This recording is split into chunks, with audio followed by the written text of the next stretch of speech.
కళ్యాణ్ చిన్న కుమారుడు మార్క్ శంకర్ ఆరోగ్యంపై బిగ్ అప్డేట్ ఇచ్చారు మెగాస్టార్ చిరంజీవి. ఆసుపత్రిలో చికిత్స అనంతరం మార్క్ శంకర్ ఇంటికి చేరుకున్నాడని సోషల్ మీడియాలో పోస్ట్ పెట్టారు చిరంజీవి. తమ బిడ్డ మార్క్ శంకర్ ఇంటికొచ్చేశాడని, అయితే ఇంకా కోలుకోవాలని ట్వీట్లో తెలిపారు. తమ కులదైవమైన ఆంజనేయ స్వామి దయతో త్వరలోనే పూర్తి ఆరోగ్యంగా ఉంటాడని ఆశాభావం వ్యక్తం చేశారు. ఆ స్వామి ఓ పెద్ద ప్రమాదం నుంచి, ఓ విషాదం నుంచి మా పసిబిడ్డను కాపాడి తమకు అండగా నిలిచాడన్నారు. ఈ సందర్భంగా పలు గ్రామాల్లో మార్క్ శంకర్ కోలుకోవాలని పలువురు ప్రార్థనలు చేస్తున్నారు. ఆశీస్సులు అందజేస్తున్న తమ తమ్ముడు కళ్యాణ్ తరపున అందరికీ ధన్యవాదాలు అని పేర్కొన్నారు. సింగపూర్లోని ఓ భవనంలో ఇటీవల జరిగిన అగ్ని ప్రమాదంలో పవన్ కళ్యాణ్ తనయుడు మార్క్ శంకర్ చేతులకు, కాళ్లకు గాయాలయ్యాయి.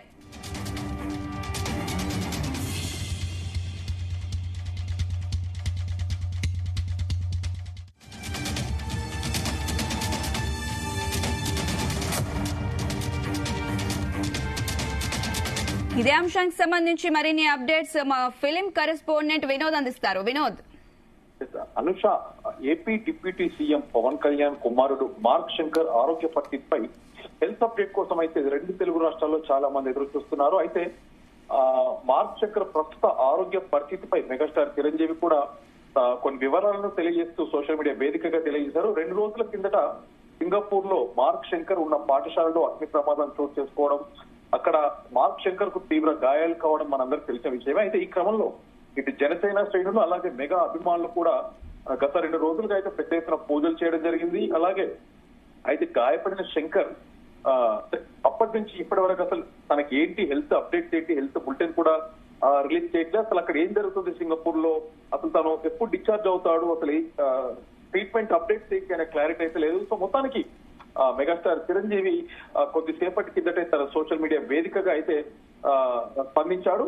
అయితే ఈ ప్రమాదంలో మార్క్ శంకర్ ఊపిరితిత్తుల్లోకి పొగ చేరడంతో వెంటనే ఆసుపత్రికి తరలించి మెరుగైన వైద్యం అయితే అందించారు. ఈ విషయం తెలిసి పవన్ కళ్యాణ్ అభిమానులతో పాటు ఇటు మెగా ఫ్యాన్స్ అంతా కూడా ఆందోళన చెందుతున్న నేపథ్యంలో మార్క్ శంకర్ ని చూడడానికి, ఆయన ఆరోగ్య పరిస్థితి తెలుసుకోవడానికి స్వయంగా మెగాస్టార్ చిరంజీవితో ఆయన సతీమణి సురేఖతో సింగపూర్ వెళ్ళడం జరిగింది అనుష. అయితే ఈ క్రమంలోనే కొద్దిసేపటి కిందటే మెగాస్టార్ చిరంజీవి ట్వీట్ చేయడం జరిగింది. మా బిడ్డ మార్క్ శంకర్ ఇంటికి వచ్చేశాడు, అయితే ఇంకా కోలుకోవాలి, మా కులదైవం అయినటువంటి ఆంజనేయ స్వామి దయతో, ఆయన కృపతో త్వరలో పూర్తి ఆరోగ్యంతో మళ్ళీ మామూలుగానే ఎప్పటిలాగానే ఉంటాడు. రేపు హనుమాన్ జయంతి, ఆ స్వామి ఓ పెద్ద ప్రమాదం నుంచి, ఒక విషాదం నుంచి మా పసిబిడ్డను కాపాడి మాకు అండగా నిలిచాడంటూ కూడా మెగాస్టార్ చిరంజీవి చేసిన ట్వీట్ లో అయితే క్లియర్ గా ఉంది అనుష. అయితే ఆ ఘటన జరిగినప్పుడు పవన్ కళ్యాణ్ అయితే మాన్యం పర్యటనలో ఉన్నాడు. విషయం తెలియగానే ఆ పర్యటన ముగించుకొని అక్కడ చేయాల్సినటువంటి పనుల్ని పూర్తి చేసి ఆ తర్వాత ఆయన హైదరాబాద్ కి వచ్చి హైదరాబాద్ లో మీడియా ముఖంగా ఒక ప్రెస్ మీట్ కూడా పవన్ కళ్యాణ్ కండక్ట్ చేయడం జరిగింది. అదే రాత్రి సింగపూర్ కి బయలుదేరిన సంగతి మనందరికి తెలిసిందే. అయితే మార్క్ శంకర్ కోలుకోవాలని పవన్ కళ్యాణ్ ధైర్యంగా ఉండాలంటూ కూడా పీఎం ప్రధానమంత్రి నరేంద్ర మోడీ, అలాగే ఏపీ సీఎం చంద్రబాబు నాయుడు, అలాగే తెలంగాణ సీఎం రేవంత్ రెడ్డి, నారా లోకేష్, కేటీఆర్, బండి సంజయ్, వైఎస్ జగన్, అలాగే హరీష్ రావు లాంటి రాజకీయ నాయకులతో పాటు మరికొంతమంది సినిమా ప్రముఖులు సోషల్ మీడియా వేదికగా వాళ్ళు ఎప్పటికప్పుడు అప్డేట్, మరొక పక్క అభిమానులు కూడా అంటే అసలు అప్డేట్స్ ఏంటి, ఏం జరుగుతుంది, ట్రీట్మెంట్ జరుగుతుందా, ట్రీట్మెంట్ కొనసాగిస్తున్నారా లేదా డిశ్చార్జ్ ఎప్పుడు ఏంటి అనేటువంటి ఒక డైలమాలో ఉన్నటువంటి తరుణంలో కొద్దిసేపటి కిందటే మెగాస్టార్ చిరంజీవి అయితే దీనికి ఫెన్సింగ్ ఇస్తూ ఒక క్లారిటీ అయితే ఇచ్చాడు. మొత్తానికి మార్క్ శంకర్ సేఫ్ గానే ఉన్నాడంటే మనకైతే క్లియర్ గా అర్థమవుతుంది అనుష.